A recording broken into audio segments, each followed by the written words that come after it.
আমার চারপাশের মানুষগুলোকে দেখলেই মনে হয় সবার যেন একটাই অলিখিত লক্ষ্য।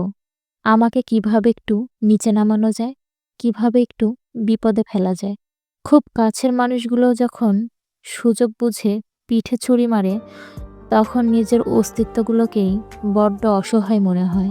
আমি তো কারো ক্ষতি চাইনি, সাধ্যমতো সবার পাশে দাঁড়িয়েছি, বিশ্বাস করেছি অন্ধ হয়ে। কিন্তু বিনিময়ে কি পেলাম? শুধু একরাশ বঞ্চনা আর ঠকে যাওয়ার গল্প। মানুষ যখন দল বেঁধে কাউকে ঠকানোর ফন্দি করে, তখন কি তাদের বিবেক একটুও বাধা দেয় না? নাকি মিথ্যার এই ভিড়ে সত্যের পথে থাকাটাই আমার সবচেয়ে বড় অপরাধ? হয়তো আমি খুব সহজ সরল, তাই সবাই মিলে আমাকে নিয়ে খেলতে ভালোবাসে। বিপদে পড়লে যাদের ছায়া হয়ে থাকতাম, আজ আমার বিপদে তারাই যেন সবচেয়ে বেশি ব্যস্ত আমাকে গর্তে ফেলার জন্য।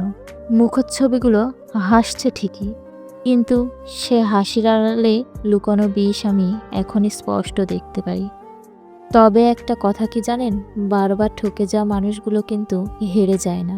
প্রতিটা আঘাত আমাদের চামড়াটাকে আরও শক্ত করে দেয়।